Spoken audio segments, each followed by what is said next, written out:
বাঙালি খানায় সবাইকে স্বাগত জানাই। আজকে রান্না করব পুরনো দিনের পদ্ধতিতে নিরামিষ কচু শাক। আপনি যদি একবার এমনভাবে রান্না করেন তাহলে বারবার রান্না করবেন। খেতে এতটাই সুস্বাদু। ছোট ছোট টিপস সহ আপনিও খুব সহজে শিখে নিতে পারবেন। নিরামিষ কচু শাক আপনারা অনেকেই রান্না করতে জানেন, তবে আমি আজকে এখানে কিভাবে পুরনো দিনের মতো নিরামিষ কচু শাক রান্না করলাম, চলুন সেটা একবার দেখে নেওয়া যাক ভিডিওর মাধ্যমে।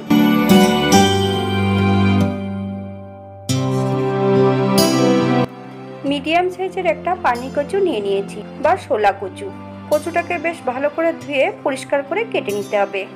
তবে আমি আজকে এখানে কচু শাক কাটার পদ্ধতিটা দেখালাম না। আমার চ্যানেলে কচু শাক কাটার পদ্ধতি দেওয়া আছে, কিভাবে কাটতে হবে এবং কচু শাক কাটার পর কিভাবে ধুতে হবে, সম্পূর্ণ ভিডিও দেওয়া আছে।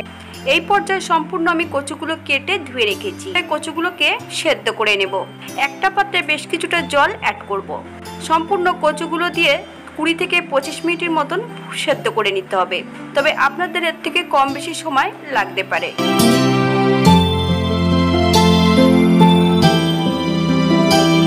কচু শাক সেদ্ধ হবার পর ঠান্ডা করে নিয়ে বেশ ভালো করে জল চেপে ফেলে দিতে হবে।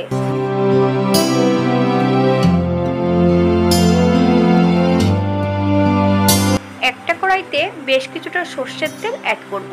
আপনারা এর থেকে তেল কম বেশি অ্যাড করতে পারেন। ফোড়নে রেখেছি 5 ফোড়ন আর হাফ চামচ মৌরি। ফোড়ন থেকে সুগন্ধ বেরোলে 2টো তেজপাতা, 2টো শুকনো লঙ্কা। এই পর্যায়ে অ্যাড করব বেশ কিছুটা মুগ ডাল। মুগ ডালগুলোকে 40 থেকে 50 মিনিটের মতন ভিজিয়ে রেখে দিতে হবে। বেশ ভালো করে জল ঝরিয়ে নিয়ে তেলের মধ্যে অ্যাড করতে হবে। মুগ ডাল ভাজার মাঝপথে বেশ কিছুটা নারকেল কুড়া অ্যাড করব। আপনারা যদি পছন্দ করেন তাহলে পরিমাণে বাড়িয়ে দিতে পারেন। যতক্ষণ নারকেলের রং সোনালি হচ্ছে না ততক্ষণ বেশ ভালো করে নারকেলটা ভেজে নিতে হবে।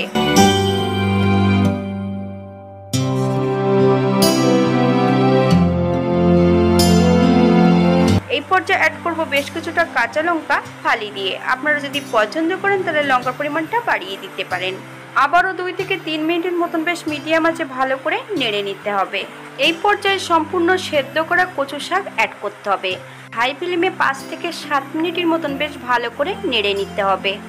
ঘরোয়া উপকরণ দিয়ে সম্পূর্ণ বাঙালি রান্না। আপনাদের যদি ভিডিওগুলো ভালো লাগে তাহলে চ্যানেলটি সাবস্ক্রাইব করে দিয়ে পাশে থাকবেন, পাশে থাকা বেলটি বাজিয়ে দেবেন, নইলে নিত্য নতুন রান্নার নোটিফিকেশন পাবেন না। 7 মিনিট পর হাফ চামচ লবণ অ্যাড করব। আপনারা স্বাদ অনুসারে লবণটা অ্যাড করবেন।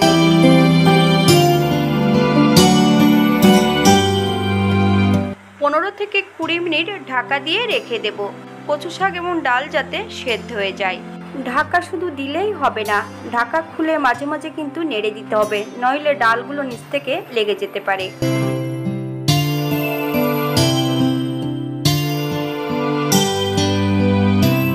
20 মিনিট পর ঢাকা খুলে বেশ ভালো করে আবারও আমি নেড়ে চেড়ে নেব।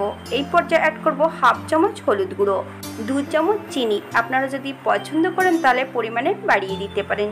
যথারীতি আমি কচু শাকটা নিরামিষ রান্না করেছি, তাই এখানে চিনির পরিমাণটা একটু বেশি রেখেছি। আপনারা আপনাদের পছন্দ মতন নুন চিনিটা অ্যাড করবেন। বেশ ভালো করে নেড়ে চেড়ে মিশিয়ে দিতে হবে।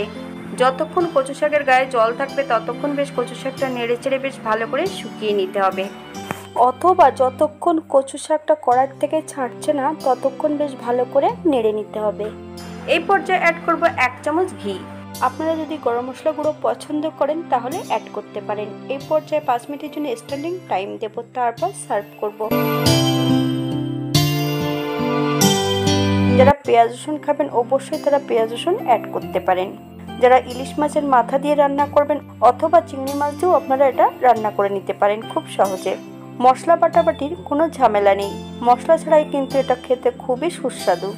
আপনারা যদি তেঁতুল অথবা লেবুর রস পছন্দ করেন তাহলে অ্যাড করতে পারেন। আমি কখনোই কচু রান্নাতে টক জাতীয় কিছু দেওয়ার প্রয়োজন হয় না, এমনিতেই আমাদের গলা কুটকুট করে না। এইভাবে রান্না করলে, জল সহ রান্না করলে কিন্তু গলা কুটকুট করবেই। হাতে যদি সময় থাকে তাহলে একটা লাইক, কমেন্ট, শেয়ার করবেন।